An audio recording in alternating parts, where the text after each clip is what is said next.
नमस्कार मित्रों, हम आज सभी लोगों को हिंदी व्याकरण पढ़ाने चल रहे हैं। हिंदी व्याकरण के बारे में पिछले वीडियो में हम आप सभी लोगों को वर्ड के बारे में बताए थे। आज शब्द विचार के बारे में सीखना है। शब्द क्या है, शब्द के बारे में हम सभी लोग देखेंगे।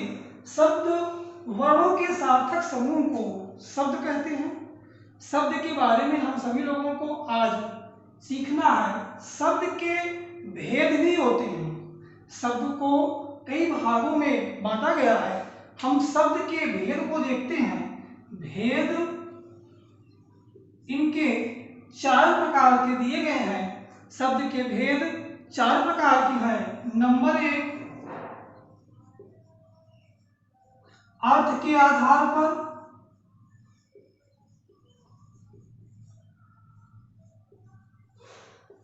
नंबर 2,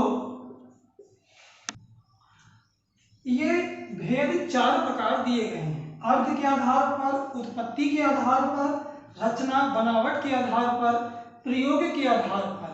हम सभी लोगों को आज केवल अर्थ के आधार पर सीखना है कि अर्थ के आधार पर कुल कितने भेद होते हैं। ये शब्द का भेद है। शब्द के 4 भेद दिए गए हैं और इन चारों भेद के भी कई उपभेद हैं। उन उपभेदों को हम सभी लोगों को सीखना है। अर्थ के आधार पर 2 भेद दिए गए हैं। नंबर 1, सार्थक। नंबर 2, निरर्थक। नंबर 2, निरर्थक। पहला सार्थक है और दूसरा निरर्थक है। हमें इन्हीं दोनों के बारे में सीखना है। हम देखते हैं कि सार्थक क्या है और निरर्थक क्या है। हाँ मित्रों, देखिए, सार्थक को हम सभी लोगों को देखना है। सार्थक की परिभाषा होती है वर्णों का वह समूह। वर्णों का वह समूह जब किसी निश्चित अर्थ का बोध कराता है, उसे हम सार्थक कहते हैं। या एक परिभाषा हम और भी कह सकते हैं, जब किसी भी शब्द का कोई एक निश्चित अर्थ निकलता है, उसको हम सार्थक कहते हैं। और सार्थक शब्दों का विशेष महत्व है। हम इनके एग्जाम्पल देखते हैं, इनके उदाहरण जो है उसको हम देखते हैं कि उदाहरण के रूप में जैसे कहा जाए मंदिर, रेलगाड़ी, पुस्तक, गुड़िया,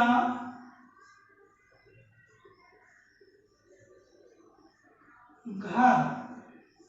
मतलब ये हम कह सकते हैं कि जिन शब्दों का सही अर्थ निकले वही सार्थक शब्द कहलाते हैं। यही हमें ध्यान देना है कि जिन जिन शब्दों का सही अर्थ निकलता हो वही सार्थक शब्द कहलाते हैं। अगला हमारा है निरर्थक। हम लिखते हैं निरर्थक शब्द। अब हम देखते हैं कि निरर्थक शब्द क्या है। निरर्थक शब्दों के बारे में हम सभी लोग सीखते हैं कि वर्णों का वह समूह जब किसी निश्चित अर्थ का बोध नहीं कराता है, वह निरर्थक शब्द कहलाता है। निरर्थक शब्द कहलाते हैं।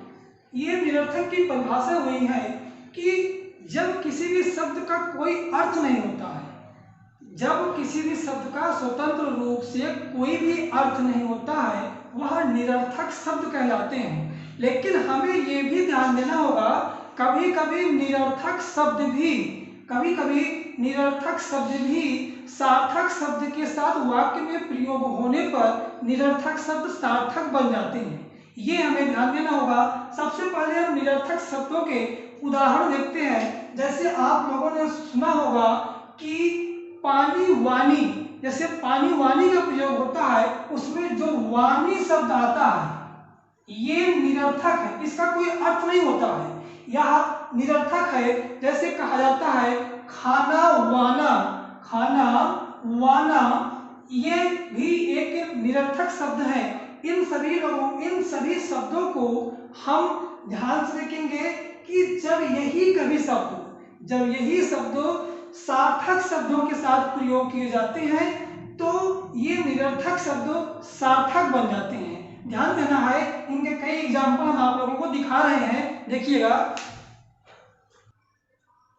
तो जो हम आप लोगों को अभी बताए थे कि जो शब्द ऐसे निरर्थक होते हैं, वो निरर्थक शब्द सार्थक शब्दों के साथ जब प्रयोग करते हैं तो वही निरर्थक शब्द सार्थक में जुड़ करके सार्थक हो जाते हैं। जैसे हम यहाँ देखते हैं कि कुछ पानी वानी हो जाए, कुछ पानी वानी पी लिया जाए, यहाँ पे ये ध्यान देना है, ये जो वाणी शब्द है निरर्थक है, लेकिन इसके साथ जुड़ करके ये भी सार्थक बन रहा है।